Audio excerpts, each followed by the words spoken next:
Olá! Antes de começarmos, vamos apresentar nosso coração a Deus em oração. Ó Deus e Pai de nosso Senhor Jesus Cristo, nós te bendizemos. É pela tua imensa misericórdia que o Senhor nos gerou de novo, sabe? Para uma esperança que está viva, uma herança guardada lá nos céus para nós. Uma herança que foi comprada não com ouro nem prata, mas com o precioso sangue de Cristo. Em nome do Senhor Jesus, amém. Sejam todos muito bem-vindos ao canal O Trigo Mais Fino. E essa oração que a gente acabou de fazer, ela já dá um gostinho, né? Ela já captura a essência da mensagem que vamos explorar hoje. A palavra que vamos compartilhar é de um valor imenso, tirada direto da primeira epístola de Pedro, e eu tenho certeza que ela vai trazer uma grande revelação para todos nós que estamos participando. Então, vamos mergulhar juntos nisso. Então, para começar, o apóstolo Pedro nos joga direto num ponto que, olha, transforma tudo: a nossa esperança.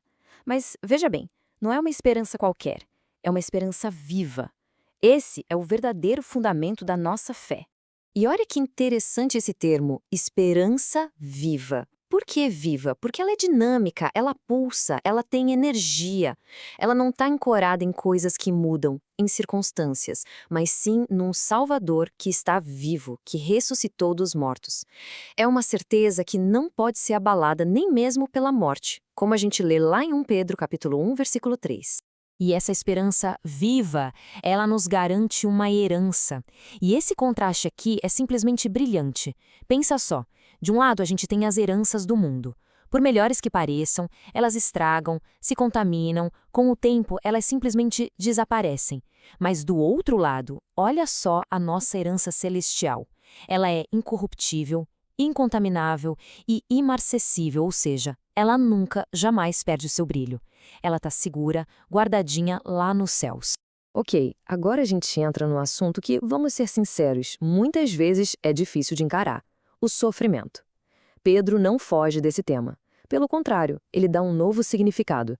O sofrimento não é uma derrota, mas um processo que Deus permite com um propósito muito profundo: provar a nossa fé. E isso nos leva a uma pergunta fundamental, né? Se a nossa esperança é tão segura, tão garantida, então por que as provações? Qual é o propósito delas na vida de quem crê? A resposta que Pedro nos dá é: uau, é poderosa. As provações servem, em primeiro lugar, para mostrar que a nossa fé é de verdade, é autêntica. Sabe como o ouro precisa passar pelo fogo para ser purificado? Assim é a nossa fé. Quando provada, ela se torna muito mais preciosa que o ouro. E o resultado disso tudo? Um amor ainda mais profundo por Cristo, a quem a gente não vê, mas ama. E o que parece um paradoxo, uma alegria indizível e cheia de glória, mesmo no meio da dor. Isso está lá em 1 Pedro capítulo 1, dos versículos 6 a 8. E é aqui que tudo se conecta. Depois de entender a nossa esperança, de entender o porquê do sofrimento, a gente chega no ponto alto da mensagem. A gente chega numa revelação ainda maior: a nossa nova e poderosa identidade em Cristo.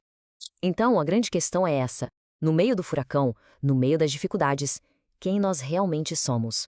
A epístola nos dá uma série de títulos, de definições, que mudam completamente a forma como a gente se enxerga. Primeiro de tudo, filhos obedientes. Isso aqui não é sobre seguir regras por medo, sabe? É sobre uma relação. Porque somos filhos, somos chamados a refletir o caráter, a santidade do nosso Pai. Não mais vivendo segundo os velhos desejos, mas numa obediência que nasce do amor. E é essa identidade de filho que nos dá força, que nos faz ver propósito no sofrimento, como lemos nos versículos 14 a 16 do primeiro capítulo. Em segundo lugar, somos pedras vivas. Que imagem incrível! Cada um de nós é uma peça essencial, uma parte viva de uma grande construção, de uma casa espiritual. O que isso significa? Que a gente não passa pelas provações sozinhos. De jeito nenhum.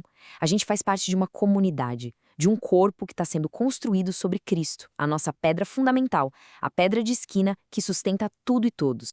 E por fim, somos um sacerdócio real. Que nome forte, né? Ele junta duas coisas: realeza e serviço.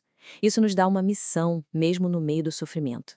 Temos o privilégio de um sacerdote, de poder chegar perto de Deus, e a missão de um rei, de proclamar as maravilhas daquele que nos tirou da escuridão e nos trouxe para a sua maravilhosa luz. A nossa aprovação vira testemunho. Ok, até aqui entendemos a nossa esperança e a nossa identidade. A teoria é linda, né? Mas e na prática? Como é que tudo isso se traduz no nosso dia a dia? Como a gente vive sendo um peregrino nesse mundo? Pois é, Pedro não nos deixa sem um mapa. Ele nos dá passos bem claros, como a gente pode ver. A conduta do peregrino começa com uma luta interna, se afastar das paixões que fazem guerra contra nossa alma. Depois, uma postura externa, se submeter às autoridades como um testemunho para o Senhor. E, acima de tudo, uma atitude nos nossos relacionamentos: honrar a todos, amar os irmãos e temer a Deus. E é com essa reflexão que a gente termina. Porque veja bem, isso não é só informação, é para ser transformação. Sabendo quem nós somos, filhos amados, pedras vivas, sacerdotes reais, e sabendo para onde estamos indo, para uma herança que nunca vai se estragar, a pergunta que fica é: como a nossa caminhada vai mudar a partir de hoje?